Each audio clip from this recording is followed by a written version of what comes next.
Le bus glisse doucement dans la rue principale de Réville. Je soupire de soulagement. Chez moi, 2 mois loin de ma fille. C'est trop long. Même si j'aime beaucoup Camille et sa famille. À 65 ans, j'ai besoin de mon environnement familier, de mon propre lit, du calme de ma cuisine. Oh, nous y sommes. Madame, le chauffeur me jette un coup d'œil dans le rétroviseur. Je me lève lentement, mes genoux douloureux, après 5 heures de trajet. Ici, c'est un rappel désagréable de mon âge. Je tire soigneusement ma petite valise à roulettes du porte-bagages. Autrefois, un sac à dos suffisait. Maintenant, je privilégie le pratique à l'orgueil. Réville n'a pas beaucoup changé pendant mon absence. Les mêmes petites maisons bien entretenues bordent la rue principale, le même supermarché de qualité au coin, où je fais mes courses le mardi, jour de réduction pour les seniors.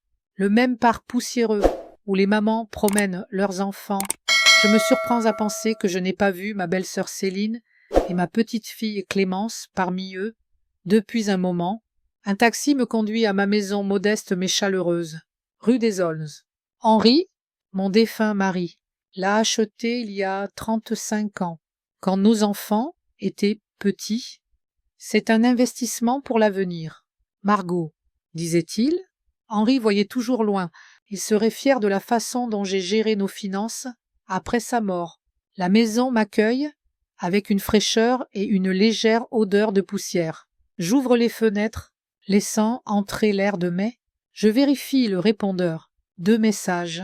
Le premier, de Monique, du club de lecture. M'invite à une réunion mercredi prochain. Le second, de la banque. Confirme le paiement mensuel de l'hypothèque de mon fils. Ces versements font partie intégrante de ma vie depuis 5 ans.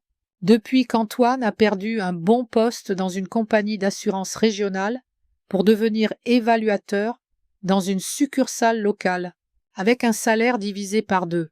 Sa famille a traversé une période difficile. Leur déménagement à Réville était une nécessité temporaire. Maman, jusqu'à ce que je me remette sur pied, avait promis Antoine. Je venais d'enterrer Henri à l'époque et je me sentais perdue dans cette grande maison vide.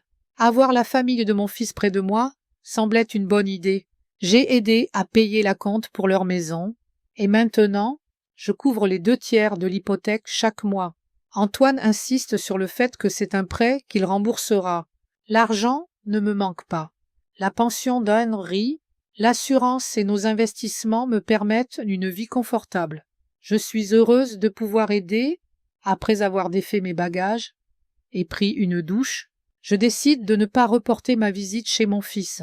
Bien sûr, nous nous sommes appelés pendant mon absence, mais Clémence me manque. À 7 ans, c'est une enfant calme, réfléchie, bien différente des enfants turbulents de Céline, issue de son premier mariage. Théo, 15 ans, et Sophie, 13 ans. La maison d'Antoine est à 10 minutes à pied de la mienne. 2 étages, un petit jardin, modeste mais agréable. Je remarque que la pelouse n'a pas été tondue depuis longtemps, et les parterres près de l'entrée sont envahis de mauvaises herbes. Antoine prenait autrefois soin de son jardin, y passant tous ses week-ends. Je frappe à la porte, attentive au bruit à l'intérieur. La télévision hurle. Une émission de jeu. Je crois, Céline ouvre. Son visage se fige un instant avant de s'étirer en un sourire. Margot, qu'elle est surprise, on ne t'attendait pas aujourd'hui. Elle ajuste ses cheveux et tire sur son t-shirt fait maison. J'ai préféré ne pas prévenir. Je souris en retour. Je suis rentrée il y a quelques heures et je voulais vous voir. Bien sûr, entre. Céline s'écarte pour me laisser passer. Les enfants seront ravis de te voir. Théo, Sophie. Grand-mère Margot est là. Je note qu'elle n'a pas mentionné Clémence. Le salon est en désordre. Coussin du canapé en vrac. Paquet de chips et de soda vide sur la table basse. La télévision si forte qu'il faut tendre l'oreille pour entendre les mots. Théo. Grand adolescent, avec des écouteurs autour du cou, s'arrache à contre-cœur à sa tablette. Salut, grand-mère. Il me jette à peine un regard avant de replonger dans son écran. Sophie arrive en courant de la cuisine. mâchant quelque chose. Grand-mère. Elle zotte vers moi et m'enlaçait. Tu as rapporté quelque chose de ton voyage. Question typique. Je suis habituée à ce que les enfants de Céline me voient comme une source de cadeaux. Bien sûr, ma chérie, j'ai laissé mon sac à la maison, mais je ramènerai quelque chose la prochaine fois. Je caresse ses cheveux. Où est Clémence? En haut. Elle fait ses devoirs, répond Céline rapidement. Baissant le volume de la télévision, Antoine est encore au travail. Il rentrera dans 1 heure. Veux-tu du thé? Je hoche la tête et suis ma belle-sœur dans la cuisine. Notant qu'elle a changé, une nouvelle cafetière, un micro-ondes coûteux, je ne compte pas l'argent de mon fils. Mais ces achats dépassent leur budget prévu. Comment vont les Camilles? Demande Céline en mettant la bouilloire. Et New Haven. Ça te plaît? Camille va bien, occupée avec sa galerie, et la ville est agréable, bien qu'un peu bruyante pour moi. Je m'assieds à la table. Comment va Clémence à l'école? Le visage de Céline se tend un instant. Bien, hausse-t-elle les épaules. La maîtresse dit qu'elle est trop silencieuse. Elle ne se mêle pas beaucoup aux autres. On pense à la faire voir un psychologue pour enfants. Chat. Peut-être a-t-elle juste besoin de plus d'attention à la maison, dis-je prudemment. On lui donne beaucoup d'attention, Margot, réplique Céline froidement. Mais nous avons 3 enfants, et Clémence n'est pas la seule à en avoir besoin. Théo traverse une adolescence difficile, et Sophie a une compétition de natation dans 2 semaines. J'ai remarqué que Céline trace toujours une ligne entre ses enfants et Clémence. Bien sûr. Je comprends. Je hoche la tête, décidant de ne pas insister. Et Antoine, ça va mieux au travail. Céline pose une tasse de thé devant moi. Il a été promu évaluateur principal. Le salaire n'a pas beaucoup changé. Mais il dit qu'il aura une grosse augmentation d'ici la fin de l'année. J'ai entendu cette phrase pendant des années. D'ici la fin de l'année, bientôt. Presque. Pendant ce temps, mon argent continue de payer leur maison. C'est super. Je sirotais mon thé.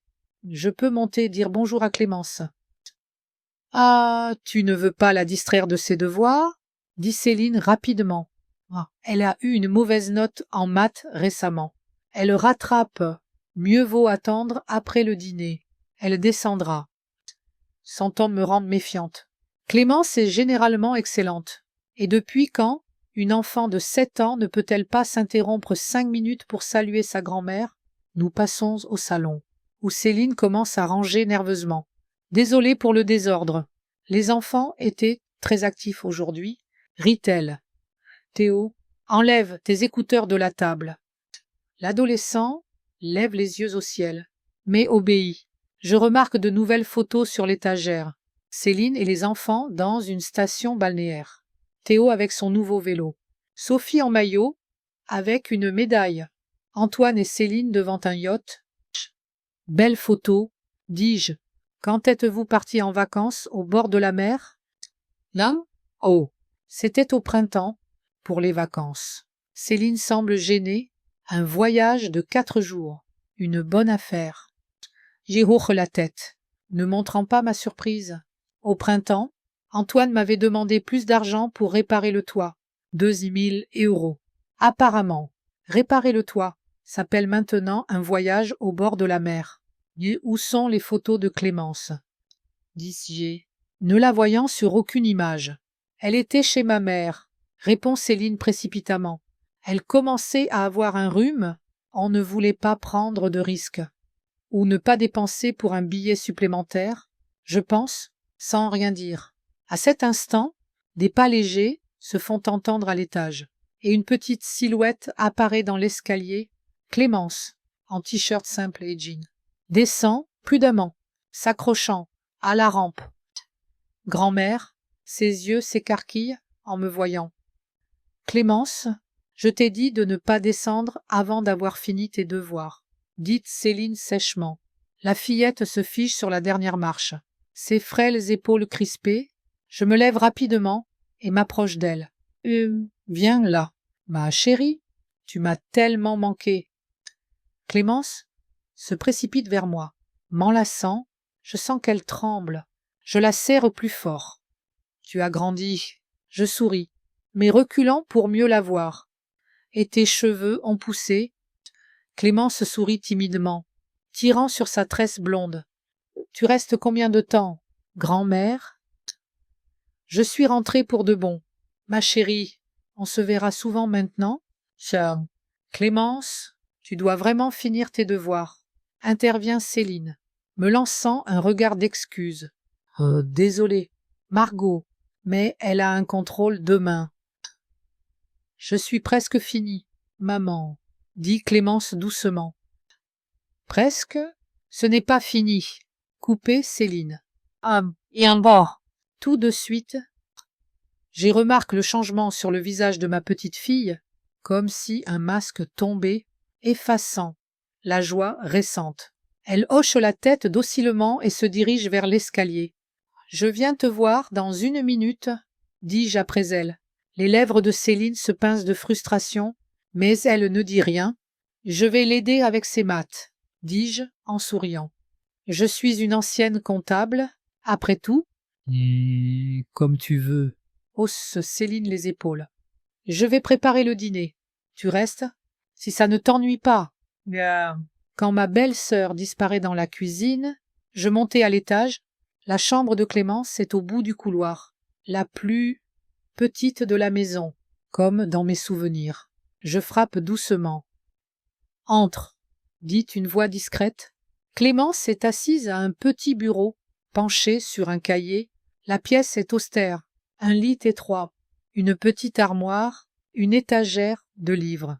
Pas de poster, peu de jouets. Un contraste frappant avec les chambres de Théo et Sophie, remplies de gadgets et d'affiches. Montre-moi tes maths, dis-je en m'asseyant à côté d'elle. Clémence me tend le cahier, des additions et soustractions de première année. Tout est correct. Pas d'erreur ici, dis-je. Tu fais du bon travail. Je sais, répond-elle doucement, mais maman vérifie toujours 2 fois. J'observe le visage mince de ma petite fille. Elle a encore pâli en 2 mois, avec des cernes sous les yeux. Pas l'état qu'on attend d'une enfant de 7 ans. Comment ça va à l'école, ma petite? Ça, je caresse ses cheveux. Bien, hausse-t-elle les épaules. La maîtresse dit que je lis bien. Aide tes amis. Clémence reste silencieuse un moment. Pas beaucoup, admet-elle enfin. Mais il y a Abby. On est à la même table. Elle est gentille. C'est bien. Je souris. Et à la maison, tu t'entends comment avec Théo et Sophie? Son visage se ferme instantanément. Ça va. Baisse-t-elle les yeux? Ils sont plus grands, ils ont leurs propres trucs. Quelque chose me dit que leurs propres trucs n'expliquent pas la tension que je ressens. Tu sais, je t'ai apporté quelque chose. Je sors une petite boîte de ma poche. Ouvre-la. À l'intérieur, un pendentif en argent en forme de croissant de lune avec une étoile. Rien d'extraordinaire, mais les yeux de Clémence s'illuminent. C'est pour moi, demande-t-elle, incrédule. Pour toi. Je fixe la chaîne autour de son cou. C'est un porte-bonheur. Quand tu es triste ou effrayé, tu peux le toucher et te souvenir que ta grand-mère est toujours avec toi.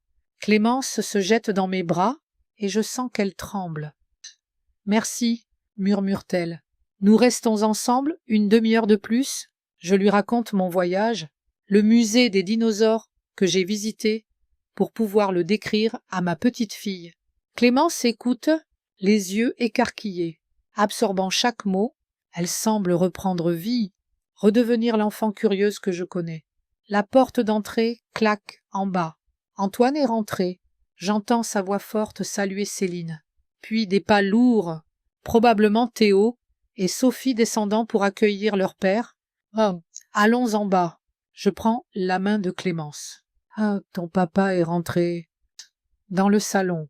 L'atmosphère a changé. Antoine, encore en tenue de travail, est assis dans un fauteuil et Théo lui montre quelque chose sur une tablette. Sophie traîne à côté, exhibant ses nouveaux écouteurs. Céline se tient dans l'embrasure de la cuisine, un sourire satisfait. Maman. Antoine se lève en me voyant. Quelle surprise. Pourquoi tu n'as pas dit que tu venais? Il m'enlace et je sens son parfum coûteux. Une autre dépense inattendue pour un homme qui peine à joindre les deux bouts. J'ai voulu faire une surprise. Je souris. C'est comment va le travail? De mieux en mieux, dit-il joyeusement. J'attends une promotion bientôt. On pourra bientôt parler du retour sur ton investissement dans notre maison. Investissement. Il appelle ça maintenant pas une aide, pas un prêt, mais un investissement, comme si j'attendais un retour. Prends ton temps. Je secoue la tête. Remets-toi sur pied d'abord. Oh, j'y suis presque. Il me fait un clin d'œil. Céline. Le dîner est prêt. J'ai faim. Dans 10 minutes, chérie. Céline disparaît dans la cuisine. Je remarque que Clémence est restée à côté de moi, serrant ma main forte. Antoine n'a même pas salué sa fille. Papa, regardez ce que grand-mère m'a donné. Clémence montre timidement le pendentif. Antoine y jette un coup d'œil. Jolie babiole. Il se tourne à nouveau vers Théo. Alors, ce nouveau niveau dans ton jeu. Les épaules de Clémence s'affaissent. Je ressens une douleur pour elle. Mon fils a toujours été un peu centré sur lui-même, mais je n'attendais pas une telle négligence. Au dîner, j'observe la dynamique familiale. Antoine et Céline discutent avec animation de leurs prochaines vacances. Théo et Sophie s'interrompent, parlant de l'école et des amis. Clémence mange en silence, sans lever les yeux de son assiette. Personne ne s'adresse à elle, personne ne lui pose de questions. Comme un fantôme à table. Comment vas-tu à l'école, Clémence? Dis-je, profitant d'une pause. C'est comme si tout le monde se souvenait de son existence. Elle a des problèmes en maths, répond Antoine à sa place. Sa maîtresse dit qu'elle doit travailler plus. Mais j'ai vérifié ses devoirs. Tout est correct, dis-je. Alors, elle devient enfin intelligente. Ricane Céline. La semaine dernière, elle a eu un F. Ce n'était pas un F, c'était un B, dit Clémence doucement. Juste une erreur. Et ne contredis pas ta mère, coupe Antoine. Je vois Théo et Sophie échanger des sourires moqueurs. Quelque chose ne va vraiment pas dans cette famille, et ma petite fille est au centre du problème. Après le dîner, Antoine m'offre un cognac. Nous nous asseyons dans le salon. Pendant que Céline met les enfants au lit, « Comment vas-tu vraiment ?»« Maman, » demande mon fils, « tu ne te sens pas seule dans cette grande maison ?»« J'y suis habituée. » Je hausse les épaules. « J'ai mon club de lecture. » Le jardinage. Et je donne parfois un coup de main à la bibliothèque. Tu pourrais vendre la maison et prendre un appartement plus petit, dit Antoine nonchalamment. Ou même venir chez nous, on a une chambre d'amis. J'y regarde mon fils attentivement. Il y a clairement un intérêt financier derrière cette offre. J'aime ma maison, dis-je fermement. Trop de souvenirs de ton père pour la vendre. Antoine pince les lèvres. Bien sûr, je comprends. Je pensais juste que ce serait plus simple pour toi. Ce n'est pas assez difficile pour moi. Je sirotais mon cognac. J'ai remarqué des nouveautés. Une cafetière, une micro-ondeuse, et Céline a mentionné des vacances au bord de la mer. Antoine hésite un instant. Oui, les choses s'améliorent. Un bonus au travail. Tu sais, et Céline a eu une augmentation. J'y hoche la tête, décidant de ne pas mentionner la réparation du toit au printemps. C'est bien, donc bientôt, vous pourrez vous passer de mon aide pour l'hypothèque. Bien sûr, maman. Il sourit largement. Ce ne sera pas long. Justé avant de partir. Une petite silhouette en pyjama apparaît dans l'escalier. Clémence descend et m'enlace fort. Reviens demain, grand-mère, murmure-t-elle. Ça, Je reviendrai, ma chérie. Je l'embrasse sur le front. Céline apparaît de la cuisine et regarde sa fille sévèrement. Clémence, tu devrais être au lit. Montais? La fillette me jette un dernier regard et s'empresse de partir. En rentrant, je réfléchis à ce que j'ai vu. La belle façade d'une famille prospère cache quelque chose de désagréable. Mon fils et sa femme vivent au-dessus de leurs moyens, dépensant mon argent pour leurs caprices. Et ma petite fille, quelque chose ne va vraiment pas dans la façon dont ils traitent Clémence. Chez moi, je m'assieds dans le fauteuil près de la fenêtre où Henri s'asseyait pour réfléchir à des choses importantes. « Que ferais-tu, mon chéri ?» Et je demande mentalement. La réponse vient immédiatement, comme s'il était là. « Ce qui est juste, Margot, tu sais toujours ce qui est juste. » Je décide d'observer encore un peu avant de tirer des conclusions. Mais mon intuition me dit que la situation est plus grave qu'il n'y paraît. Une semaine après mon retour à Réville, je rends visite à la famille de mon fils 2 fois. À chaque fois, je notais des détails troublants. Clémence est toujours occupée à faire quelque chose. Dépoussiérer, plier le linge, laver la vaisselle. Pour une enfant de 7 ans, cela semble étrange. Mes propres enfants, à cet âge, avaient des tâches minimes. Faire leur lit, ranger leurs jouets, et pas toujours avec succès. Théo et Sophie, eux, passent leur temps librement, jouant à des jeux vidéo ou avec leurs amis. Leurs chambres peuvent rester en désordre pendant des jours, sans que personne ne les réprimande. Cela me dérange, mais je n'interfère pas. Chaque famille a ses règles. Ce matin-là, je décide de passer à l'improviste. Céline travaille généralement le samedi, et j'espère passer du temps avec Clémence sans sa surveillance intrusive. J'achète un nouveau livre sur les dinosaures. Clémence a une passion inexplicable pour eux et une boîte de chocolat qu'Antoine adore. La journée est claire et ensoleillée, comme souvent à Réville à la fin du printemps. En approchant de la maison, j'entends des voix fortes. Les fenêtres sont ouvertes, sans doute à cause de la chaleur. Je ralentis, ne voulant pas m'immiscer dans une dispute familiale. « Je t'ai dit de nettoyer ce matin. » La voix d'Antoine est inhabituellement dure. « Regarde ce désordre. » J'ai essayé, papa, mais Théo a renversé du jus, et j'ai dû nettoyer le sol d'abord. La voix tremblante de Clémence. « Tes excuses ne m'intéressent pas. Nettoie la cuisine maintenant. » Je m'arrête près de la fenêtre ouverte de la cuisine, témoin involontaire de la scène. Antoine domine Clémence, le visage rouge de colère, la silhouette frêle de ma petite fille se recroqueville, épaules affaissées, tête rentrée. La table de la cuisine est en effet en désordre, céréales éparpillées, veres vides, miettes. Rien qui mérite un tel ton. Théo et Sophie se tiennent dans l'embrasure, observant avec un amusement non dissimulé. « Regarde, elle va pleurer », glousse Sophie, poussant son frère du coude. Comme toujours, Théo lève les yeux au ciel.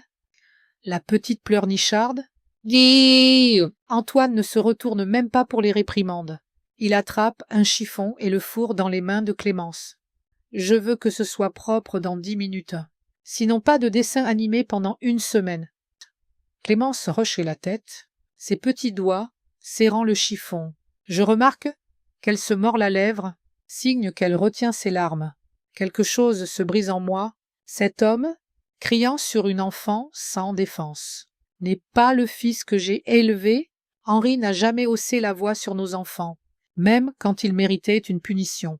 Je marche résolument vers la porte d'entrée et frappe. Théo ouvre. Son visage change en me voyant. « Grand-mère est là », crie-t-il par-dessus son épaule. Une note d'avertissement dans la voix. Antoine apparaît dans le couloir. Transformé, la colère a disparu de son visage, remplacée par un sourire accueillant. « Maman, qu'elle est surprise, entre. On allait prendre le petit déjeuner. » J'entre, regardant autour de moi. Le salon est relativement rangé, mais je vois des signes d'un nettoyage hâtif. Coussins mal alignés, magazines empilés négligemment. J'ai apporté quelque chose pour Clémence, dis-je, montrant le sac avec le livre. Où est-elle? Dans la cuisine.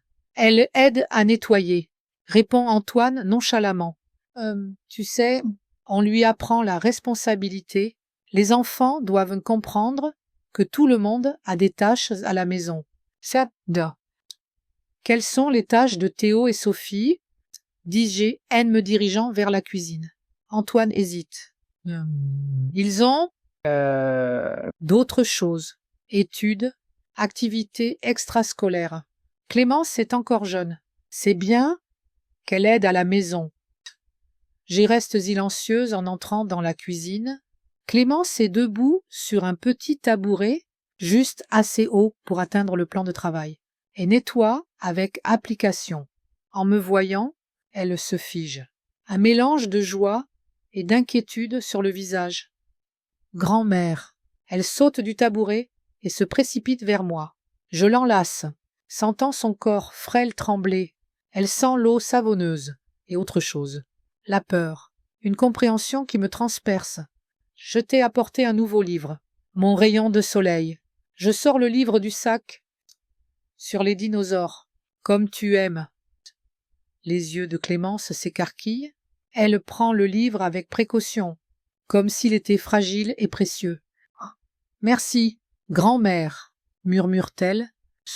Clémence, tu n'as pas fini de nettoyer. Rappelle Antoine. Entrant dans la cuisine, je me redresse, regardant mon fils intensément. Je pense qu'elle en a assez fait. Pourquoi Théo ou Sophie ne terminent-ils pas? Antoine fronçait les sourcils. Maman, c'est nous qui décidons comment répartir les tâches chez nous. Oui, je croise les bras.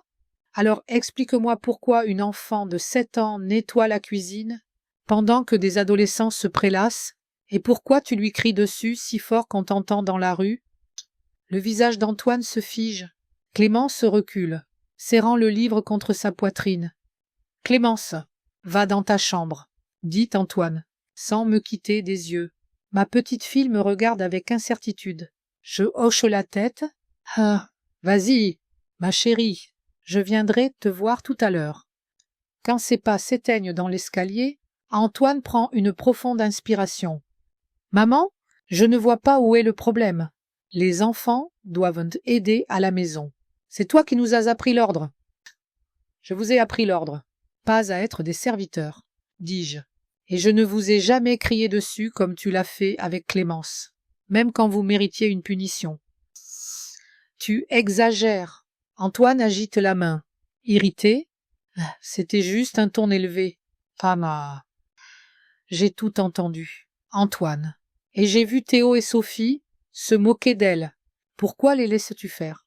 Mon fils se détourne, ouvre le réfrigérateur et sort un sachet de jus d'orange. Ses gestes sont tendus. Les enfants se taquinent toujours. C'est normal. Ce n'est pas de la taquinerie, c'est du harcèlement. Je ne cède pas, et tu l'encourages par ton inaction. Antoine pose le verre sur la table avec bruit. Maman, j'apprécie ton inquiétude, mais ne te mêle pas de la façon dont nous élevons nos enfants. Nous avons notre système. Chut, un système. Je ne peux retenir l'amertume dans ma voix. Clémence vit comme Cendrillon, pendant que son demi-frère et sa demi-sœur vivent comme prince et princesse. C'est ton système. Tu es dramatique. Il lève les yeux au ciel, un geste que je reconnais comme celui de Théo. Clémence aide juste un peu à la maison, c'est bon pour elle. J'ouvre la bouche pour protester, mais Sophie entre dans la cuisine. Papa, Théo et moi allons au centre commercial. Tu as promis de nous donner de l'argent pour des baskets. Antoine changeait immédiatement de ton. Sa voix s'adoucit. Ah, bien sûr, ma princesse. Prends mon portefeuille dans ma veste. Il y a assez. Sophie courte, verse sans père. L'embrasse sur la joue, puis sort en trombe. Je l'entends crier à son frère. Il a dit oui. Intéressant, dis-je. Pour certains enfants, tu as de l'argent pour des baskets, mais pour d'autres, tu n'achètes même pas de vêtements corrects. Antoine se tourne vivement vers moi. Arrête, Maman, tu ne connais pas toute la situation. Clémence a tout ce dont elle a besoin. Les besoins, oui, et l'attention, l'amour, un traitement équitable. Les enfants de Céline ont juste besoin de plus d'attention maintenant. C'est un âge difficile, une transition. Clémence est plus facile, elle est calme. Parce qu'elle est intimidée. Je secouai la tête. Tu ne vois pas ce qui se passe dans ta propre maison. À ce moment, Théo entre dans la cuisine, déjà habillé pour sortir. Son nouveau smartphone à la main. Ah, papa, on y va. On sera là pour le dîner, d'accord? Ne dépensez pas tout en bêtises. Antoine lui sourit et surveille ta sœur. Bien sûr. Théo ne me regarde même pas en quittant la cuisine. Clémence ne vient pas avec vous, dis-je, bien que je connaisse la réponse. Pourquoi? Antoine semble sincèrement surpris. Elle s'ennuierait là-bas. Oh, peut-être qu'elle veut aussi des nouvelles choses, ou juste passer du temps avec sa famille. Antoine soupire, visiblement irrité. Maman, arrête. Clémence sera très bien à la maison avec son nouveau livre. Elle n'aime pas les endroits bruyants. Je doute qu'on lui demande son avis, mais je change de tactique. En parlant d'argent, tu as dit que les choses allaient bien au travail. Oui. Antoine hoche la tête, ravi de changer de sujet. J'espère une promotion d'ici la fin de l'été. C'est super. Je souris. Donc bientôt, vous pourrez vous passer de mon aide pour l'hypothèque. Moi, si, Nat. Le sourire d'Antoine s'efface. Eh bien, pas tout de suite. L'augmentation sera progressive. Je vois. Je hoche la tête. Les baskets, les smartphones, les vacances au bord de la mer. Tout ça fait partie de ce processus progressif. Antoine rougit. Tu surveilles mes dépenses? Non, j'observe. Et ce que je vois ne me plaît pas. Antoine, tu utilises mon argent pour gâter les enfants de ta femme, pendant que ta propre fille est traitée comme une servante. Ce n'est pas vrai. Il hausse la voix. J'aime tous mes enfants de la même manière. Alors pourquoi je ne t'ai jamais vu enlacer Clémence, l'embrasser, lui demander comment elle va à l'école, mais tu appelles Sophie princesse et lui donnes de l'argent quand elle demande? Antoine détourne le regard, ses épaules tendues. Tu ne comprends pas. Céline est très sensible à la façon dont je traite ses enfants. C'est dur pour eux, depuis le divorce, surtout pour Théo. Son père est à peine impliqué. Et Clémence, elle aussi, elle a du mal. Elle se sent comme une étrangère dans sa propre famille. C'est absurde. Antoine agite la main. Clémence va parfaitement bien. C'est juste une enfant calme. À cet instant, la porte d'entrée s'ouvre et la voix de Céline retentit. Je suis rentrée. J'ai pu partir plus tôt?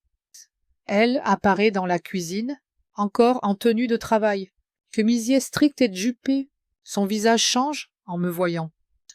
Margot, je ne savais pas que tu venais aujourd'hui. Une visite spontanée, dis-je. Je voulais passer du temps avec ma petite fille. Céline sourit, mais ses yeux restent froids. C'est gentil. Clémence sera ravie. Elle demande souvent de toi. Vraiment? Je ne cache pas ma surprise. Je ne pensais pas que son avis comptait beaucoup dans cette maison. Un silence tendu s'installe. Céline regarde Antoine, qui secoue légèrement la tête. Quelque chose ne va pas, démente-t-elle prudemment. Maman pense qu'on maltraite Clémence, dit Antoine sèchement. Le visage de Céline change instantanément. Ses sourcils se lèvent. Sa bouche s'ouvre dans un choc fin. Quoi? C'est un malentendu. Nous aimons Clémence. C'est notre enfant. Mais ça. Alors pourquoi fait-elle des corvées pendant que les autres s'amusent? Dis-je franchement. Céline ajuste ses cheveux, un geste qu'elle fait quand elle est nerveuse. Margot, tu te méprends. On l'habitue juste à l'ordre. Théo et Sophie aident aussi. Ils ont juste plus de cours et d'activités extrascolaires. Comme alors au centre commercial pour des baskets. Je lève un sourcil. Céline jette un regard rapide à Antoine. C'était prévu depuis longtemps. Sophie a grandi de ses baskets et Théo a une compétition à venir. Clémence a-t-elle de nouvelles chaussures, des livres, des jouets, des gadgets? Elle a tout ce dont elle a besoin, dit Céline fermement. Nous ne gâtons pas les enfants. Sauf Théo et Sophie. Je ne cède pas. Je viens de voir Antoine leur donner de l'argent pour sa muse. Pendant qu'on demandait à Clémence de nettoyer la cuisine, Céline s'approche de son mari, posant une main sur son épaule, un front uni contre moi.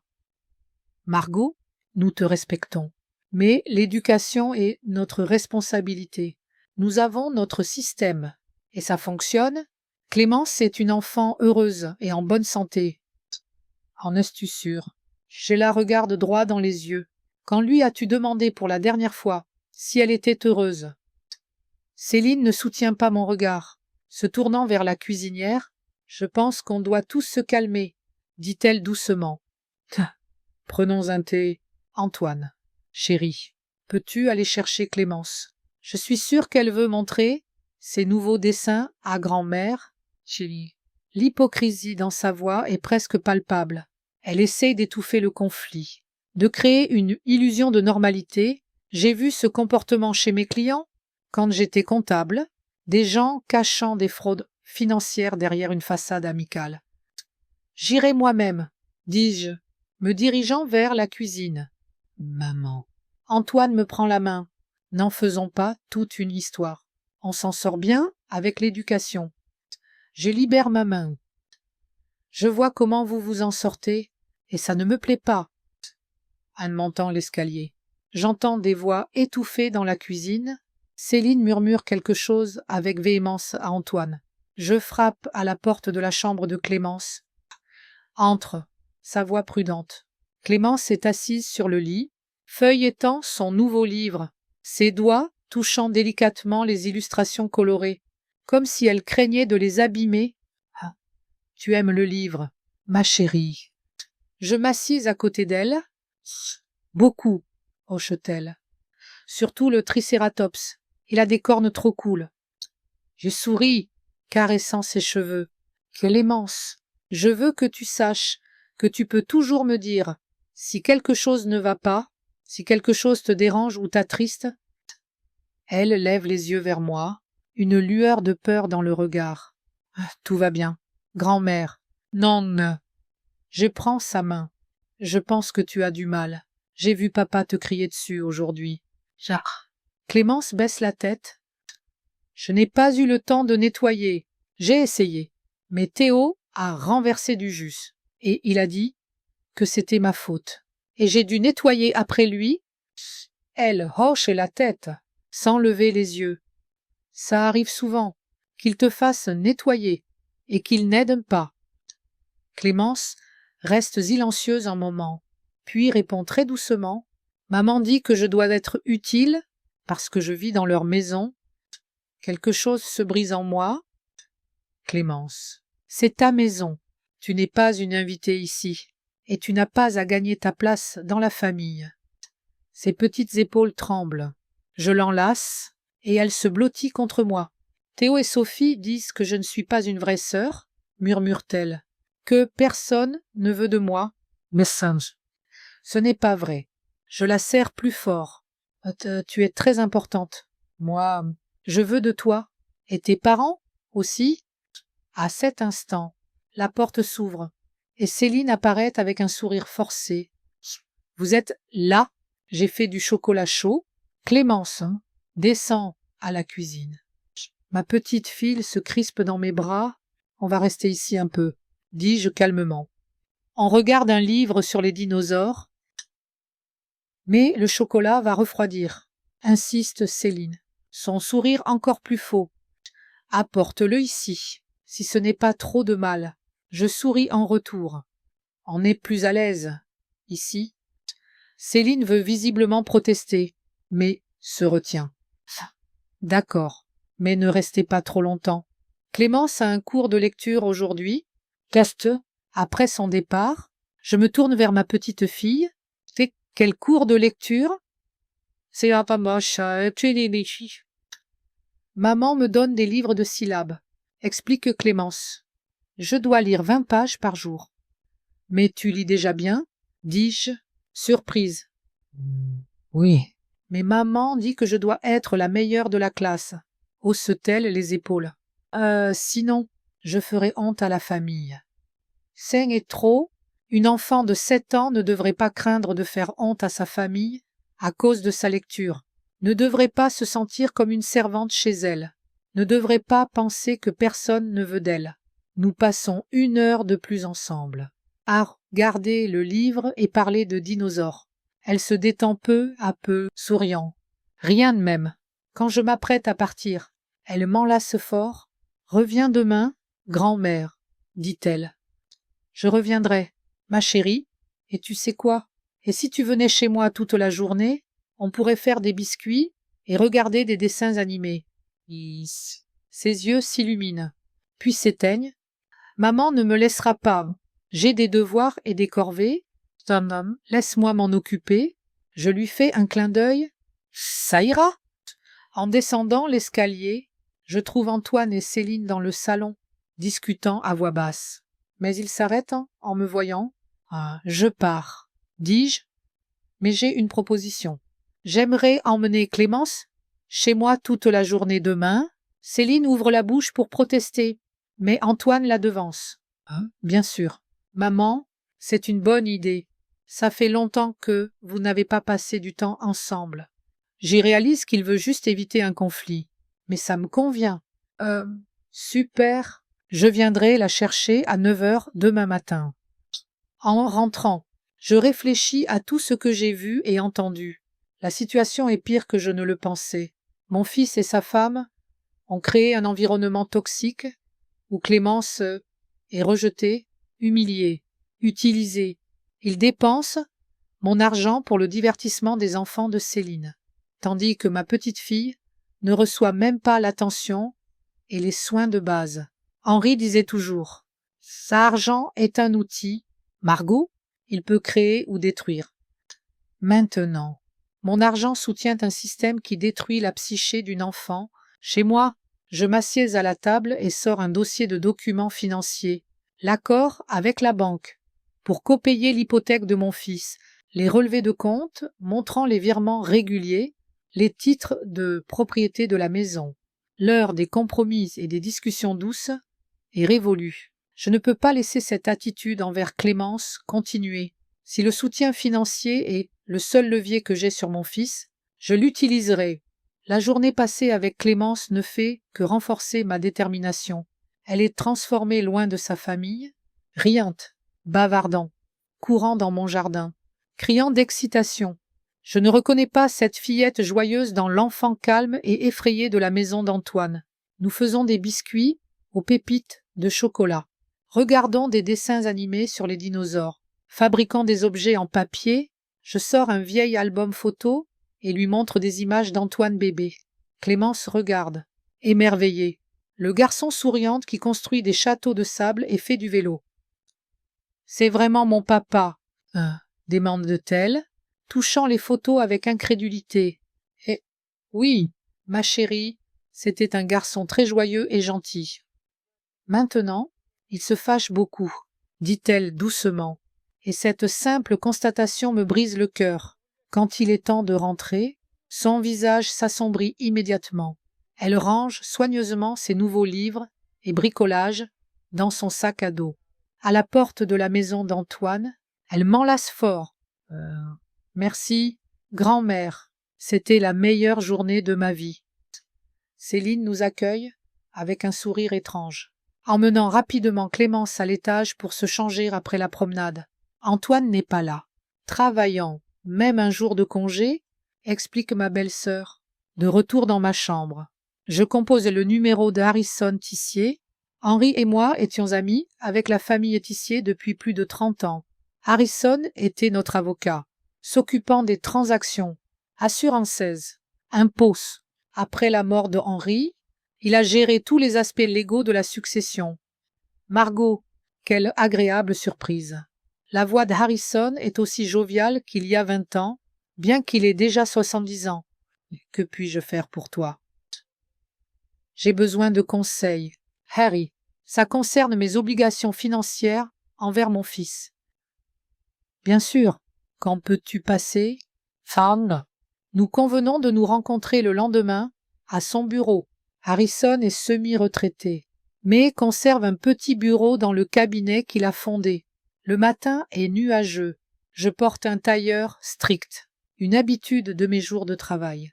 Les décisions sérieuses exigent le bon état d'esprit. Je range tous les documents financiers liés à la maison d'Antoine dans une mallette et me dirige vers le centre de Réville. Le bureau d'Harrison est dans un vieux bâtiment en briques, rue des Érables. Sa secrétaire, Madame Potier, qui travaille avec lui depuis toujours, m'accueille avec un sourire. Madame Hughes, ça faisait longtemps. Monsieur Tissier vous attend. Ça. Harrison se lève de son bureau en me voyant entrer. Les années ont ajouté du gris à ses cheveux roux, mais ses yeux bleus restent perçants. Margot, tu es magnifique. Il m'enlace? Comment vas-tu? Pas mal, Harry. Mais il y a une situation à résoudre. Nous nous asseyons dans les fauteuils en cuir près de son bureau. Je sors mon dossier. C'est à propos de la maison d'Antoine. Tu te souviens? J'ai aidé avec la compte il y a 5 ans. Bien sûr, on a signé un contrat avec la banque. Tu payes les 2/3 de l'hypothèque chaque mois depuis. Je lui montre les relevés bancaires. C'était une solution temporaire, jusqu'à ce qu'Antoine se remette sur pied, mais les choses ont changé.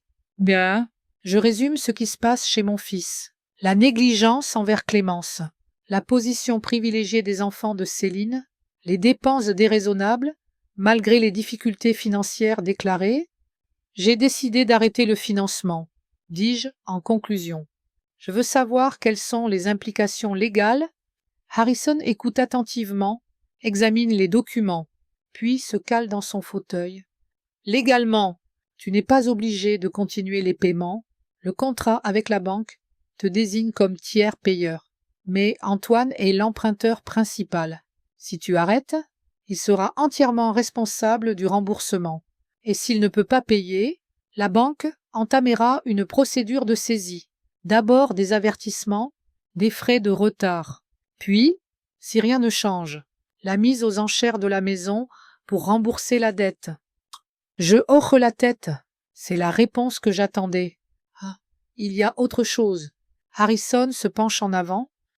Pendant que tu parlais, j'ai vérifié l'adresse. Antoine a contracté un prêt supplémentaire sur la maison, il y a 8 mois, une somme conséquente. Je me fiche. Digérant l'information. Un prêt sur valeur immobilière. Mais il n'a pas encore remboursé l'hypothèque initiale.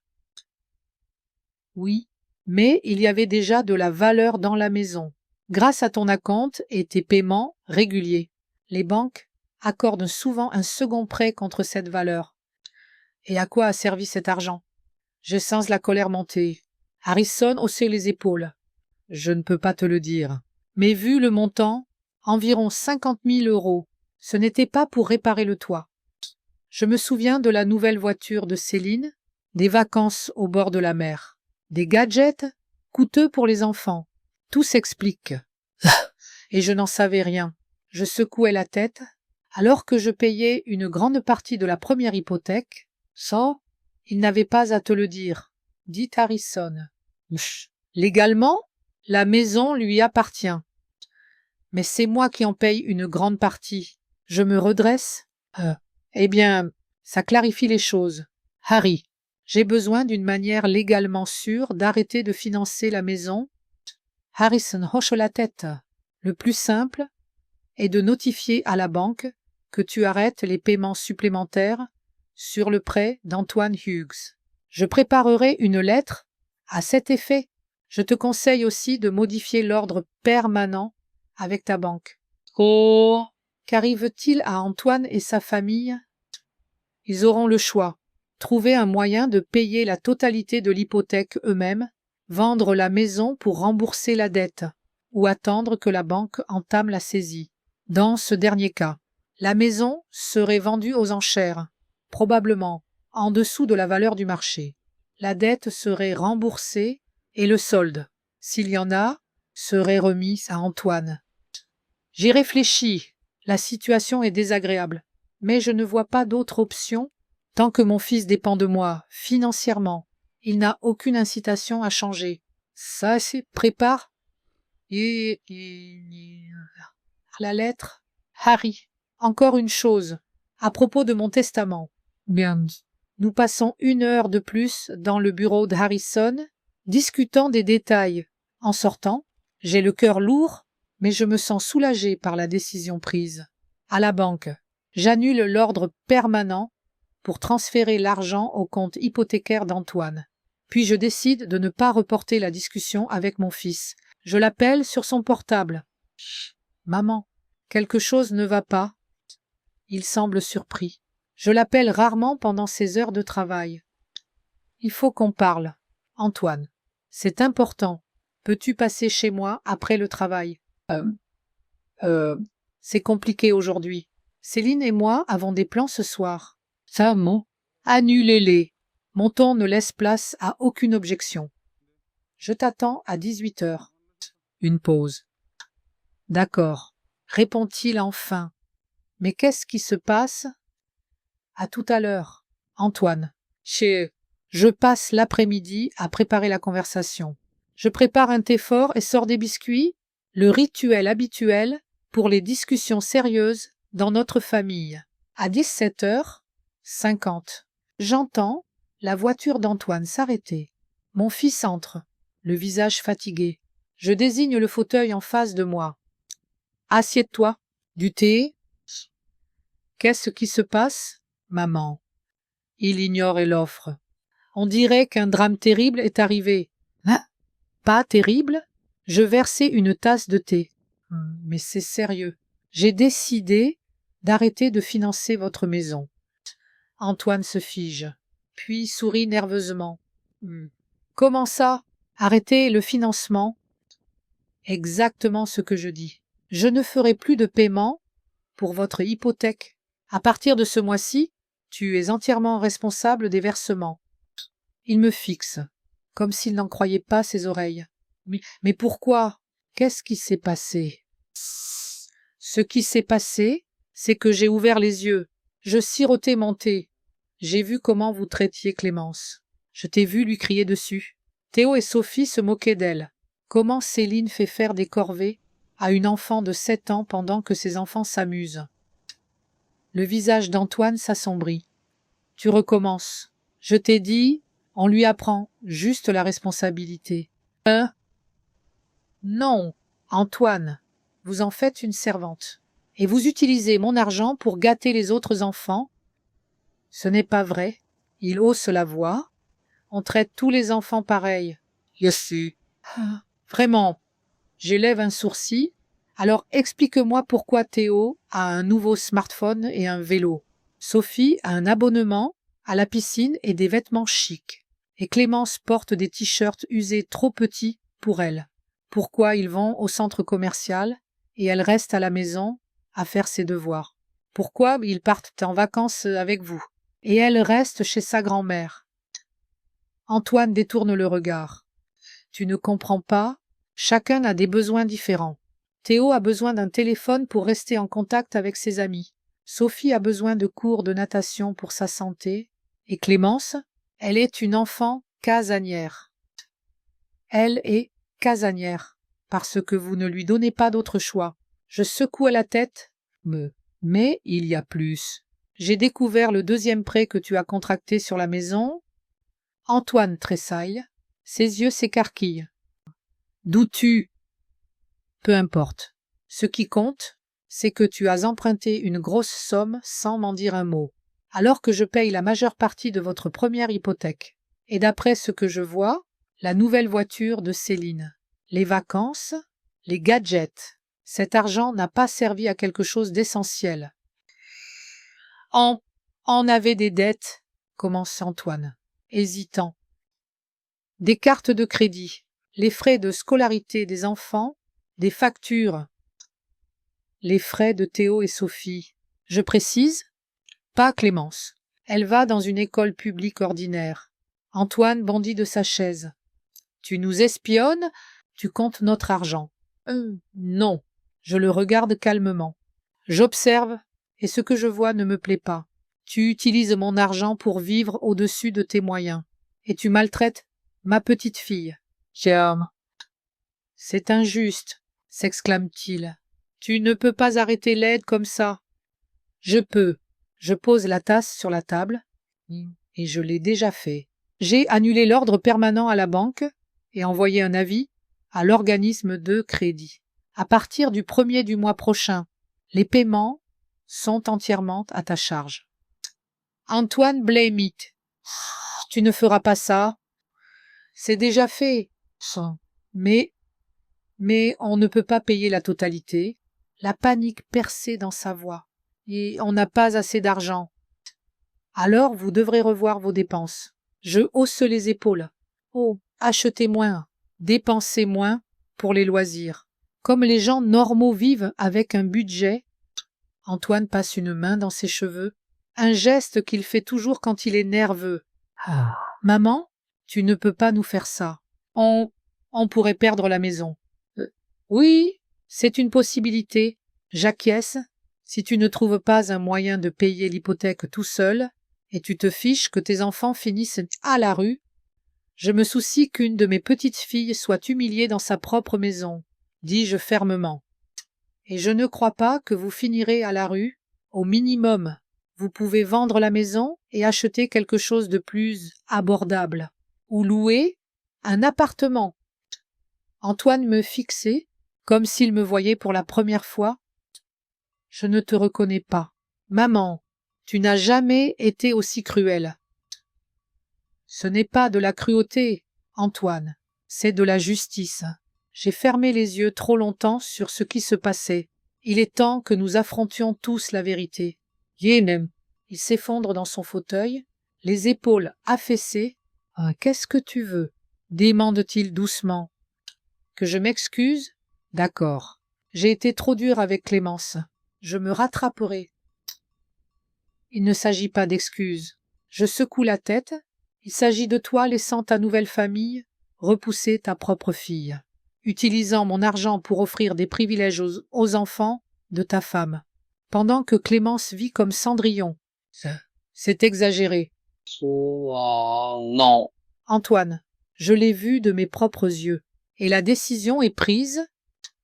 Mon fils change soudain de tactique. Son visage s'adoucit, un regard suppliant dans les yeux, une expression que je reconnais de son enfance, quand il voulait un nouveau jouet ou rester dehors tard avec ses amis.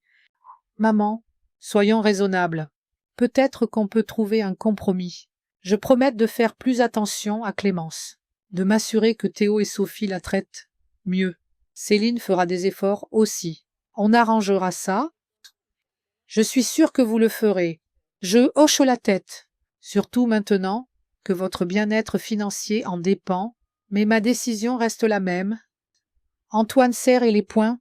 Tu ne peux pas nous faire ça. Après tout ce qu'on a traversé, après la mort de papa, j'ai été là pour toi.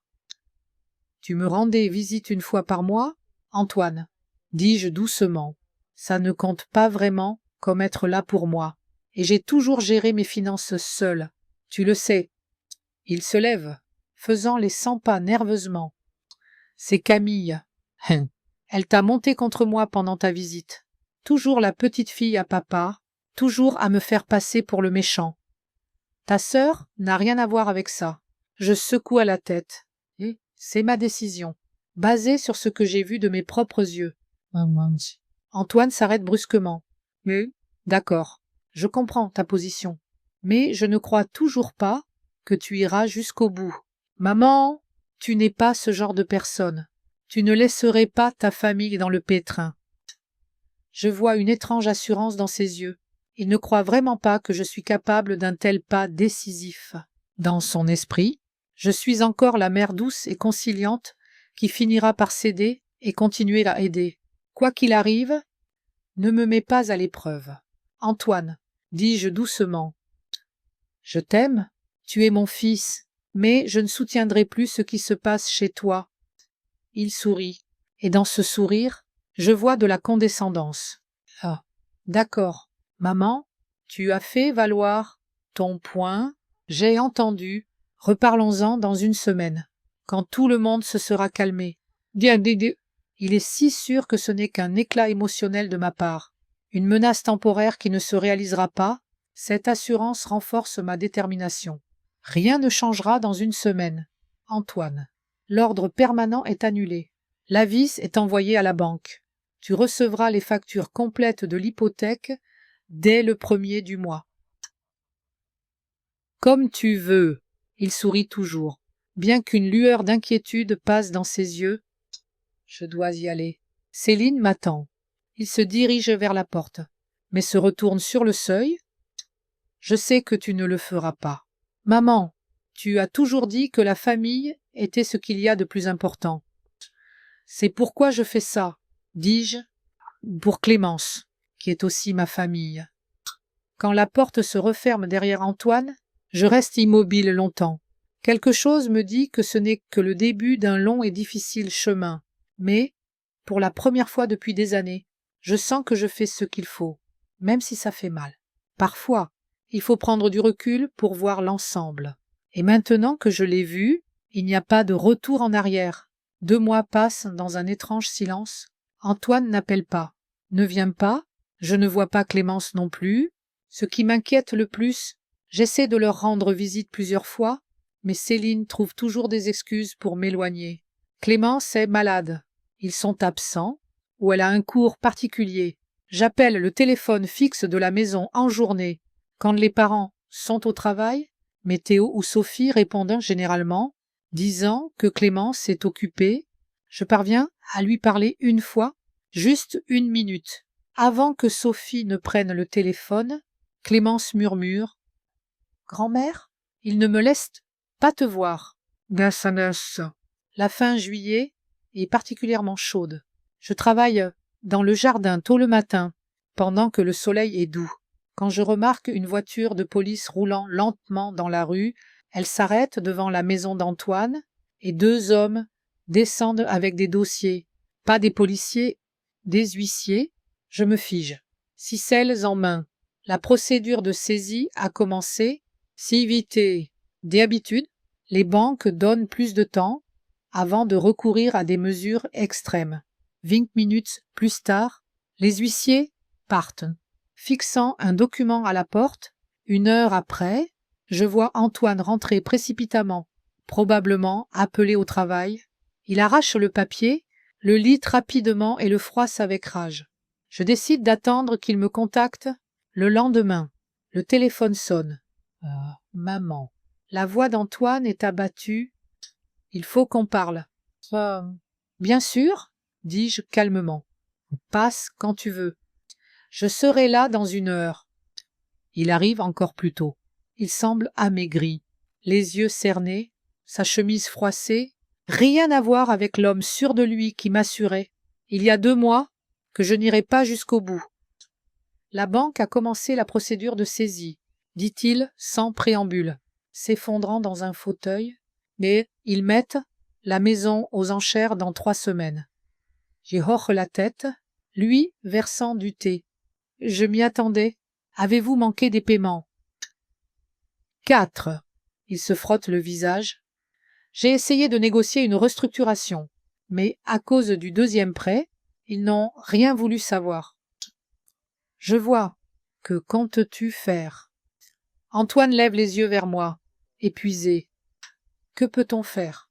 On n'a pas assez d'argent pour rembourser la dette. On va devoir déménager. Avez-vous trouvé un autre logement? Céline a repéré un appartement au nord, 2 chambres. Petit, mais c'est tout ce qu'on peut se permettre pour l'instant, dit-il doucement. Maman, je suis venu demander de l'aide. Pas pour la maison. Je sais que c'est fini, mais on a besoin d'argent pour le 1er et le dernier mois de loyer. Pour le déménagement. Juste quelques milliers. J'y regarde mon fils attentivement. Il semble vraiment abattu et sincère. Et Clémence? Comment a-t-elle pris la nouvelle du déménagement? Antoine détourne le regard. Ça va? Les enfants s'adaptent plus vite que les adultes. Mais 2 chambres. Où va-t-elle dormir? Dans la chambre avec Sophie, bien sûr, elles s'entendront. J'en doute, vu l'attitude de Sophie envers sa demi-sœur. Ça, je dois voir Clémence. Dis-je fermement. Je n'ai pas donné d'argent tout ce temps parce que je voulais que vous reconsidériez votre attitude envers elle. Quelque chose a-t-il changé? Antoine soupire. On essaye. Maman? Mais ce n'est pas le moment. On est tous stressés par le déménagement. C'est pourquoi je veux voir ma petite fille. Elle doit savoir que je suis là pour elle dans toutes les situations. D'accord. Il accepte à contre-cœur. Passe demain après-midi. On sera tous à la maison, à emballer. Le lendemain, je marche vers la maison d'Antoine, le cœur lourd. Quelque chose me dit que ce ne sera pas facile. La voiture de Céline est garée dans l'allée, à côté d'un minivan marqué d'un logo de déménagement. Le processus a commencé. Céline ouvre la porte. Son visage est tendu, mais elle tente de sourire. Margot. Entre eux, on est en plein emballage. La maison est un chaos. Carton, sacsits, meubles démontés. Théo et Sophie sont dans le salon, absorbés par leurs gadgets, indifférents à ce qui se passe. Où est Clémence? Dis-je, sans perdre de temps en bavardage. En haut, dans sa chambre, répond Céline. Elle aide à emballer. Quel fil appliqué. Yes. Je monte l'escalier et trouve Clémence pliant soigneusement ses quelques vêtements dans une valise usée. En me voyant, elle se précipite pour m'enlacer. Grand-mère, tu m'as tellement manqué. Toi aussi, ma chérie. Je la serrai fort, sentant son petit cœur battre. Comment vas-tu? Ah, ça va, hausse-t-elle les épaules. On déménage. Papa dit que le nouvel appartement sera petit. Mais il y a un parc à côté. Es-tu excitée? Clémence reste silencieuse un moment, puis dit très doucement « Je ne sais pas. Sophie est fâchée de devoir partager sa chambre avec moi. Elle a dit qu'elle jetterait mes affaires si je prenais trop de place. » Mon cœur se serre. Rien n'a changé. Toujours le même harcèlement. Toujours la même négligence. Et ton école? Pourras-tu continuer là-bas? Non, son visage s'attriste. Papa a dit que j'irai dans une nouvelle école, mais Abby, ma meilleure amie, n'y sera pas. À cet instant, Céline entre dans la pièce avec un sourire enjoué. Clémence, ma chérie, descends. Papa veut te parler de la nouvelle école. Ma petite fille hoche la tête docilement et se dirige vers la porte, me jetant un dernier regard. Seul, le sourire de Céline s'efface. Antoine a dit que tu venais offrir de l'aide. Son ton devient professionnel. Est-ce vrai? Je suis venu voir Clémence, dis-je, et évaluer la situation. Comme tu peux voir, ce n'est pas une situation agréable. Céline regarde autour d'elle. On perd la maison à cause de ta décision. À cause de la décision d'Antoine de contracter un prêt qu'il ne pouvait pas rembourser, je corrigeai, et de votre choix commun de dépenser l'argent pour des luxes au lieu des besoins essentiels. Céline pince les lèvres. C'est du passé, là. On a besoin d'aide. Et Clémence aussi. C'est pour elle que je m'inquiète le plus. Je croise les bras. Comment a-t-elle vécu ces 2 derniers mois? Pourquoi ne m'avez-vous pas laissé la voir? On était bouleversés par ta décision. Céline hausse les épaules. C'est une réaction naturelle et utiliser un enfant comme outil de vengeance n'est pas une réaction naturelle. Dis-je. C'est de la manipulation. Céline change soudain de tactique. Son visage s'adoucit. Un ton suppliant dans la voix. Margot, soyons honnêtes. Nous faisons tous des erreurs. Peut-être n'avons-nous pas toujours été justes avec Clémence. Mais c'est vraiment dur pour nous en ce moment. Et Clémence souffre le plus. Nouvelle école, appartement exigu. Partager une chambre avec Sophie, qui, je l'admets, n'est pas toujours gentille avec elle.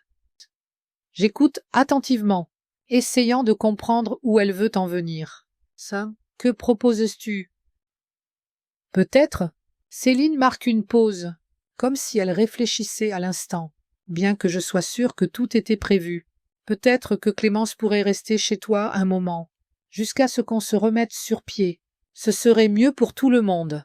Elle aurait sa propre chambre, une école familière, et ce serait plus facile pour nous dans le petit appartement. Donc, voilà, ils ont décidé d'utiliser Clémence comme appât pour obtenir de l'argent de moi. Combien de temps? Jusqu'à ce que vous vous remettiez sur pied. 10 jets. Eh bien, Céline fait d'un geste vague jusqu'à ce qu'on trouve un logement plus grand, peut-être quelques mois. Et vous attendez que je soutienne Clémence pendant ce temps, que je paye ses frais, son école, ses vêtements. Ce serait très utile. Céline sourit.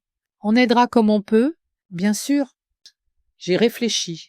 C'est tentant d'accueillir Clémence, de lui offrir une vie normale, mais je ne fais pas confiance aux motifs de Céline et Antoine.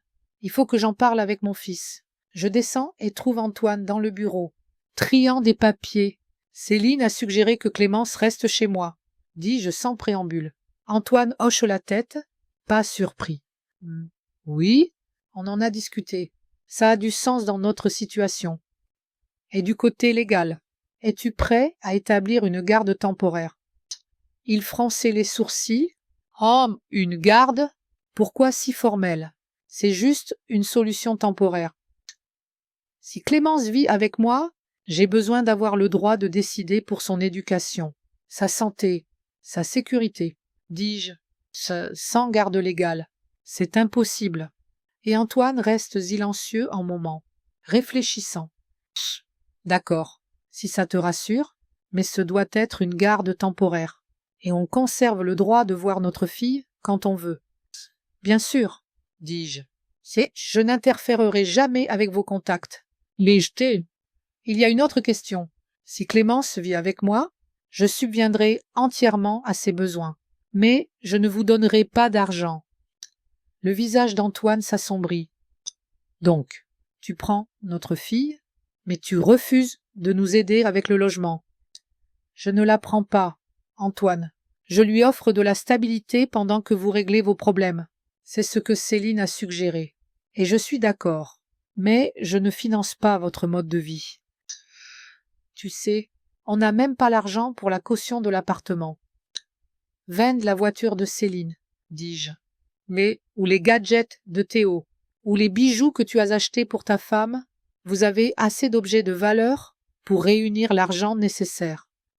Antoine frappe du poing sur la table. Tu fais ça exprès? Tu nous punis? Non, mon fils, j'ai juste arrêté de tolérer vos mauvaises habitudes. Je soupire. Réfléchis à la proposition. Clémence sera mieux avec moi. Jusqu'à ce que vous remettiez votre vie en ordre, elle n'aura pas à changer d'école, d'amis, d'environnement, et vous aurez l'occasion de vous concentrer sur vos problèmes financiers. Il reste silencieux longtemps, puis hoche lentement la tête. D'accord, mais seulement temporairement, et on lui rendra visite tous les week-ends. Une semaine plus tard, tous les documents sont en place. Harrison m'aide avec la partie légale et j'obtiens la garde temporaire de Clémence pour 1 an, renouvelable. Antoine signe les papiers à contre-cœur, mais il n'a pas beaucoup de choix. Le nouvel appartement est vraiment minuscule. Avec 2 petites chambres, Clémence devrait dormir sur un lit de camp dans un coin de la chambre de Sophie. L'emménagement de ma petite fille chez moi se passe étonnamment bien. Elle a si peu d'affaires que tout tient dans une valise et un sac à dos.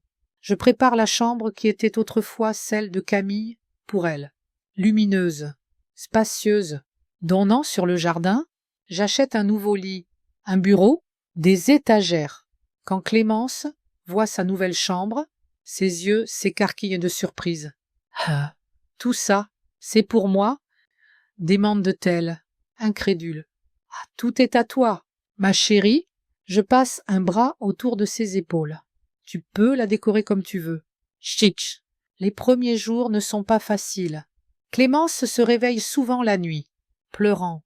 Appelant son papa, je m'assieds avec elle. La câline. Lui raconte des histoires. Peu à peu, elle se calme, s'habitue. Elle commence à sourire plus, à parler plus fort, à rire. Antoine et Céline lui rendent visite le premier week-end. Comme promis, ils apportent une nouvelle poupée, visiblement chère, en robe élégante. Clémence les remercie poliment, mais je vois qu'elle n'est pas particulièrement enthousiaste. Plus tard, elle me confie qu'elle n'a jamais aimé les poupées, elle préfère les livres et les puzzles. Ils ne savent même pas ce que tu aimes. Je pense amèrement. La visite est tendue. Théo et Sophie restent à la maison, faisant leurs devoirs, explique Céline. Antoine est silencieux, répondant aux questions de sa fille sur le nouvel appartement par monosyllabes. Céline tente de donner l'apparence d'une interaction familiale normale, mais ça sonne faux. 3 semaines après l'emménagement de Clémence, je décide de faire mon testament. Un rendez-vous chez le notaire est fixé pour le mardi matin. Harrison est là aussi. Il m'aide à rédiger les documents pour que tout soit légalement irréprochable. C'est Madame Hughes, le notaire, un homme âgé à la barbe soignée, me regarde attentivement.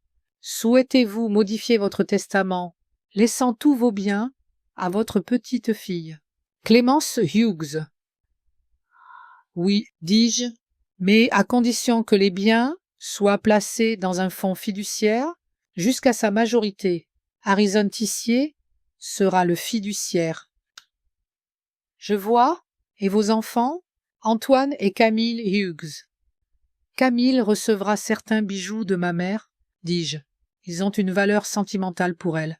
Antoine aura la montre et les boutons de manchette de son père, tout le reste. La maison, les comptes bancaires, les investissements, ira dans un fonds pour Clémence. Chiquinang. Le notaire hoche la tête, prenant des notes. Et vous êtes sûr de votre décision? Elle pourrait être contestée en justice par votre fils. Qu'il essaie. Je souris. J'ai toutes les raisons de répartir l'héritage ainsi. Et Harrison m'aidera à le prouver. Si. Qu'il essaye? Je souris. J'ai toutes les raisons de répartir l'héritage ainsi. Et Harrison m'aidera à le prouver. Si besoin, le testament est signé, attesté et officiellement enregistré. Harrison garde une copie dans son bureau et j'en conserve une autre. Je suis soulagé, l'avenir de Clémence est désormais assuré. Quoi qu'il m'arrive, je n'avais pas l'intention d'informer Antoine du changement de testament, mais le destin en décide autrement. Cet après-midi-là, il passe chez moi à l'improviste, prétendument pour récupérer des papiers de Clémence qu'il avait oublié de donner. Ma petite fille est à l'école. Nous sommes seuls. Je lui offre du thé et nous nous asseyons dans la cuisine, discutant de choses banales. La météo, la santé, les nouvelles de Rayville. Antoine semble tendu, maille poli. Ma mallette avec les documents du notaire est sur la table.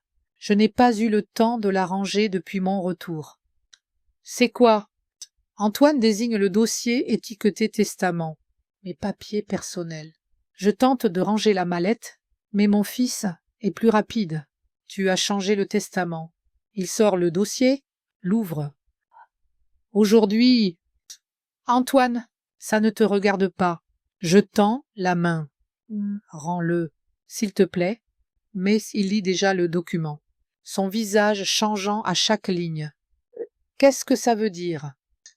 Il lève les yeux vers moi, le regard sombre, et tu laisses tout à Clémence. Et moi, juste la montre de papa. J'ai le droit sur mes biens, dis-je calmement, et j'ai décidé que Clémence avait le plus besoin de protection et de soutien. Antoine jette le dossier sur la table. Tu me déshérites, Yes, à cause d'une petite rancune, après tout ce que j'ai fait pour toi. Qu'as-tu fait exactement, Antoine? J'ai le regard droit dans les yeux.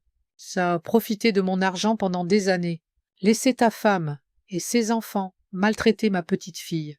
Contracter des prêts dont je ne savais rien. Je suis ton fils, s'exclame-t-il, bondissant de sa chaise. Je suis de ton sang, et tu me traites comme un étranger? Soit c'est Tu as fait ce choix, Antoine. Je secoue la tête. Quand tu as décidé que ta nouvelle famille était plus importante que ta propre fille, quand tu as laissé transformer Clémence en servante, quand tu as dépensé mon argent pour des luxes, au lieu de donner une vie normale à ton enfant. Je ne te laisserai pas faire ça. Il frappait du poing sur la table. Je contesterai le testament. Sur quelle base? Je lève un sourcil. Sur le fait que j'ai décidé de prendre soin de ma petite fille plutôt que d'un homme de 42 ans qui ne peut pas gérer ses finances. Antoine devient livide. Tu as toujours préféré Camille, toujours mise au-dessus de moi. Et maintenant, tu as trouvé une nouvelle favorite, Clémence. Ce n'est pas vrai, Antoine. Je secoue la tête. Je vous ai aimés tous les deux pareil, et je t'aime encore. Mais l'amour ne signifie pas tolérer l'égoïsme et l'irresponsabilité. Je ne veux plus entendre tes sermons. Il attrape sa veste. Tu m'as trahi, maman. D'abord tu as pris ma maison, puis ma fille. Maintenant tu me déshérites. Quoi d'autre? Ensuite, tu grandiras et commenceras à assumer la responsabilité de tes actes. Dis-je calmement, et peut-être te rappelleras-tu que tu as une fille qui a besoin de son père. J'ai 3 enfants, criait-il, pas seulement Clémence. Mais une seule est de ton sang, dis-je, et c'est celle que tu as abandonnée. Antoine me lance un dernier regard furieux et sort en trombe de la cuisine. La porte d'entrée claque et le moteur de sa voiture rugit. Je reste assise à la table, regardant les papiers éparpillés. C'est la fin. Je le sais, Antoine ne me pardonnera pas ce coup à son ego. Mais pour la première fois depuis longtemps, je sens que j'ai fait ce qu'il faut. Clémence mérite une meilleure vie, et je suis déterminée à lui offrir, peu importe ce que son père en pense. 1 an s'est écoulé depuis que le rire d'une enfant résonne dans ma maison. Parfois, en me réveillant le matin, je ne me souviens pas immédiatement que je ne suis plus seule, et les bruits dans la cuisine ne sont pas ceux d'Henri préparant son omelette signature, mais Clémence essayant de me surprendre avec une tasse de thé et des toasts à la confiture. L'année a filé. La garde temporaire est devenue permanente. Antoine n'a pas protesté quand il a fallu renouveler les papiers. Lui et Céline ont déménagé dans un petit appartement en périphérie de Réville, dans un quartier que les locaux appellent poliment en développement. 2 fois par mois, ils rendaient visite à Clémence, ensemble, au début. Puis, de plus en plus, Antoine seul. Leur mariage se fissurait, c'était évident, même dans leur brève rencontre. Céline reprochait à son mari la perte de leur maison et de leur statut.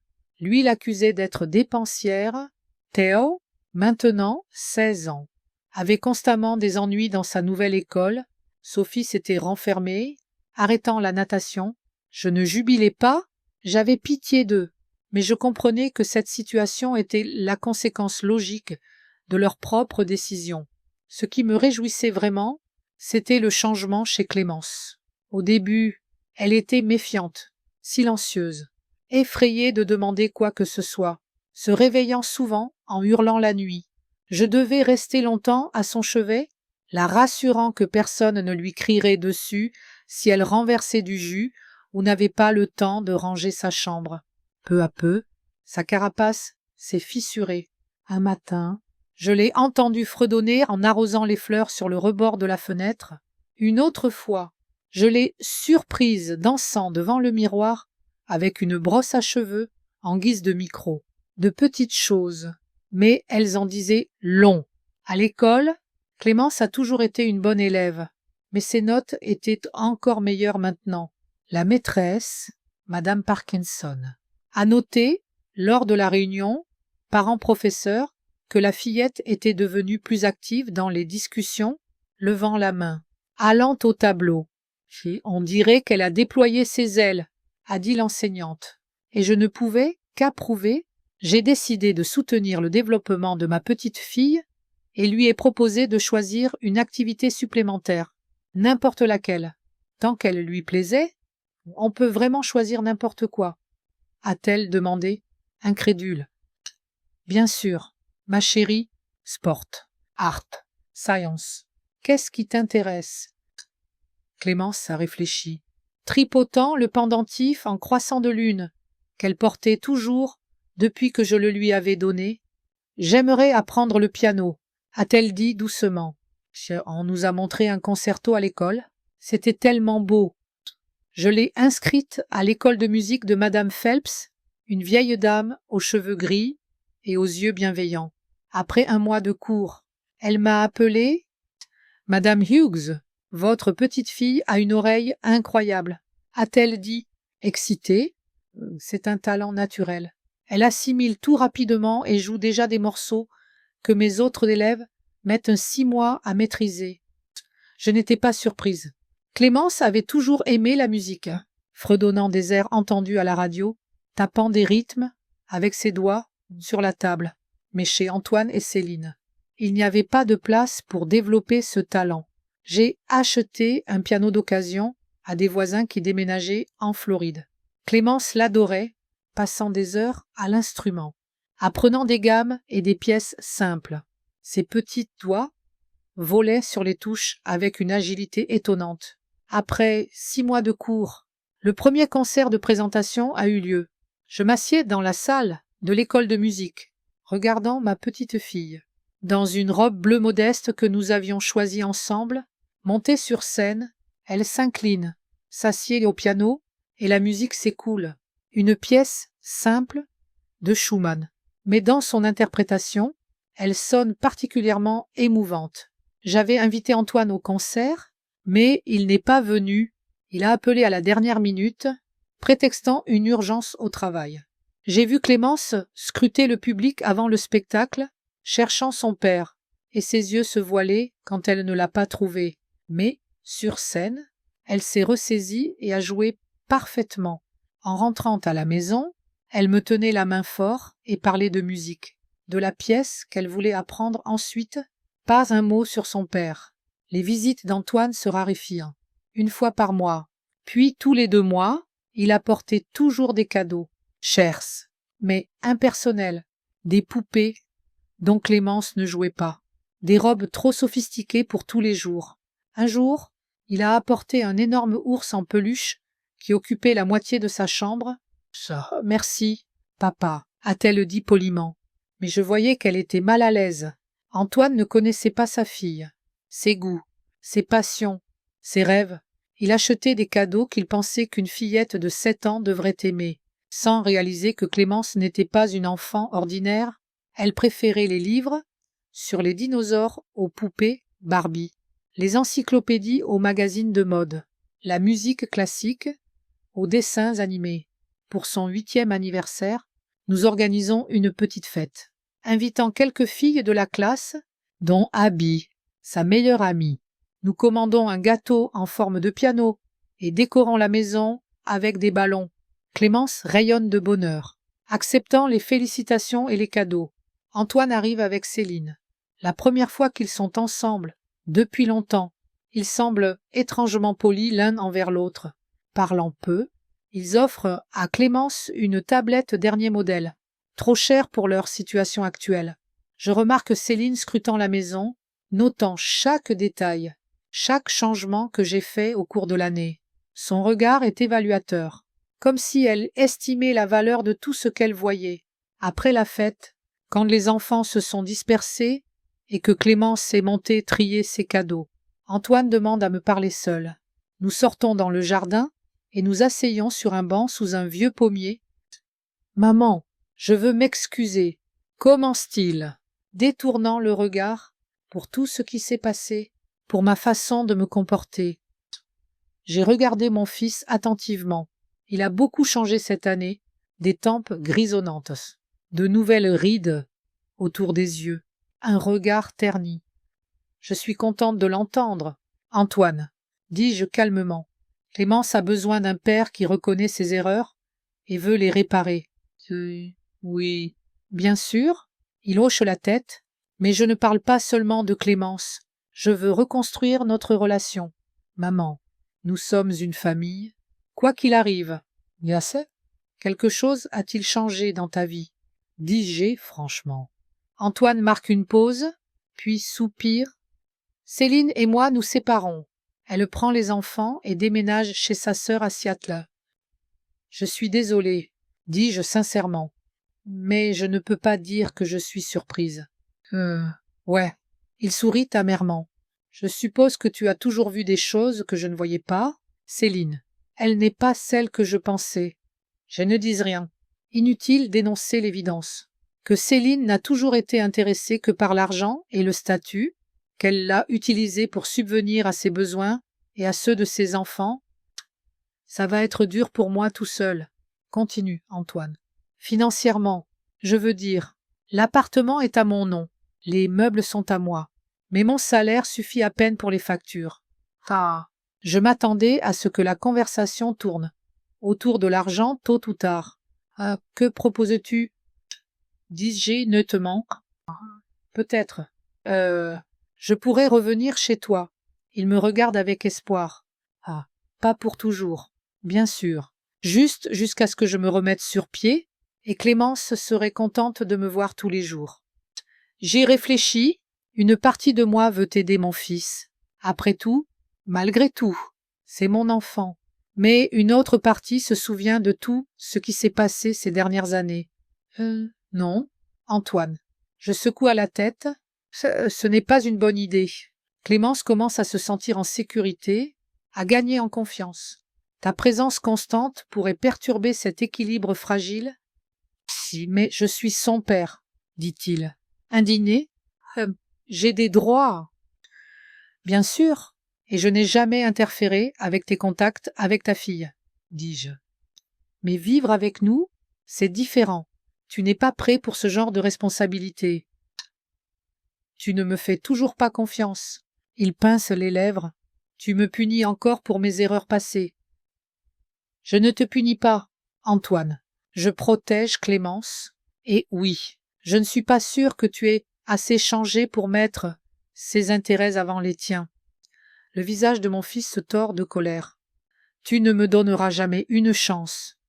Hein? Tu éloigneras ma fille de moi, jusqu'à ce qu'elle oublie complètement qui est sa vraie famille. Samus. Clémence sait exactement qui est sa famille, dis-je calmement. Et tu peux toujours faire partie de sa vie, venir lui rendre visite, passer du temps ensemble, l'emmener le week-end. Mais vivre ici, non.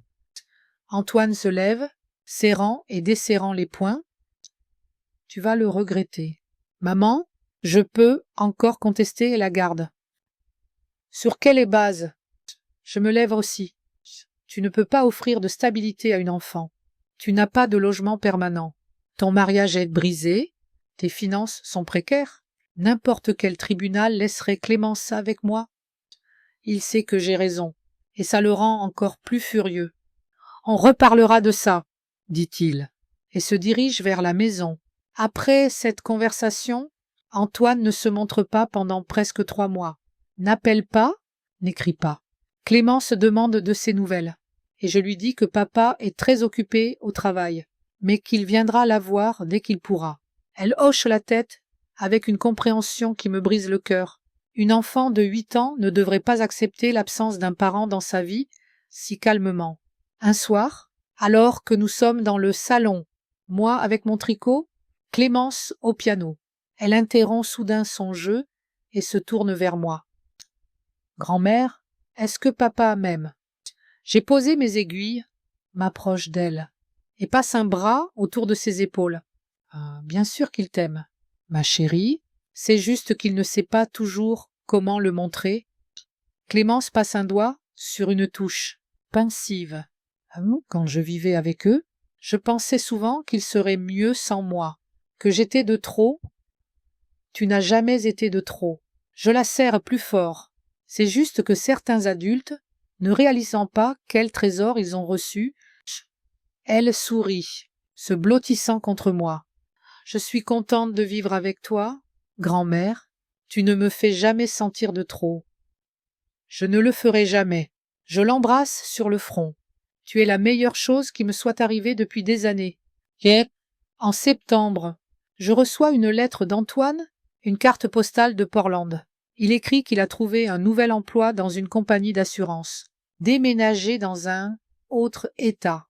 Recommencer sa vie. Il promet d'appeler Clémence chaque semaine et de venir pour Noël, les 2 premières semaines. Il appelle, puis les appels deviennent plus courts, plus rares.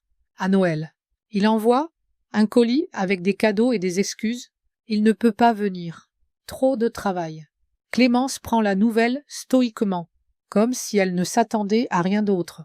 Nous passons les fêtes seuls, sauf pour la visite de Camille avec son mari et ses enfants. Décorons la maison, faisons des sablés.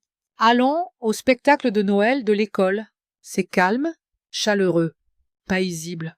Au Nouvel An, je décide que nous avons besoin d'un changement d'air. Trop longtemps. La vie a tourné autour des problèmes créés par Antoine et Céline. Il est temps d'avancer. Ah, ça te dirait de voyager cet été. Dis-je à Clémence pendant le petit déjeuner. Ses yeux s'écarquillent. Un vrai voyage? Où ça? Où tu veux. Je souris. On pourrait aller à Washington, voir les musées, ou à New York.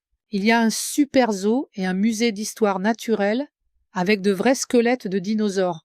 Ou même, je marquais une pause, en Europe. L'Europe. Clémence bondit sur sa chaise. Vraiment, on pourrait voir la Tour Eiffel, le Colisée, des châteaux. Tout ce que tu veux. Je récite, voyant son excitation. Choisis un pays, et on fera un itinéraire. Ce jour-là, nous allons à la librairie et achetons un atlas mondial, des guides sur l'Europe, et un carnet pour planifier le voyage. Clémence se plonge avec enthousiasme dans l'étude des pays et des lieux d'intérêt, me racontant chaque soir quelque chose de nouveau sur les endroits qu'elle veut visiter, en la regardant, si vive et heureuse. Je pense à combien de temps j'ai reporté mes propres rêves de voyage, d'abord pour ma carrière, puis pour ma famille, ensuite à cause de la maladie d'Henri, même après sa mort. J'ai continué à vivre une routine, donnant mon argent et mon temps à Antoine et sa famille, mais maintenant, j'ai enfin le courage de tout changer, de mettre le bien-être de Clémence au-dessus du prétendu confort des adultes, d'arrêter de financer des relations malsaines, de prendre la responsabilité de l'avenir d'une enfant qui me fait confiance. Je suppose que c'est ça, le véritable amour. Ne pas céder aux faiblesses, mais tenir bon pour ce qui est juste. Henri approuverait mes décisions. J'en suis sûre. Un soir, quand Clémence dort, je sors dans le jardin et regarde les étoiles. L'air printanier est frais, mais vivifiant, plein de promesses de vie nouvelle. On a réussi. Henri, je murmure, comme s'il pouvait m'entendre. Notre petite fille est en sécurité. Elle est heureuse. Et dans le bruissement des feuilles, du vieux pommier, j'entends sa voix. Je savais que tu ferais le bon choix, Margot. J'ai souri, respirant le parfum des premières fleurs. L'été est devant nous. Les voyages, les découvertes pour Clémence et pour moi. La vie continue. Et pour la première fois depuis des années, je regarde l'avenir avec une anticipation joyeuse, plutôt qu'avec de l'anxiété et un sens du devoir. Cendrillon a trouvé son foyer. Et dans ce conte, il n'y a pas de place pour une méchante belle-mère et un père indifférent. Seulement de l'amour, de la musique et la promesse d'aventure au-delà de l'horizon.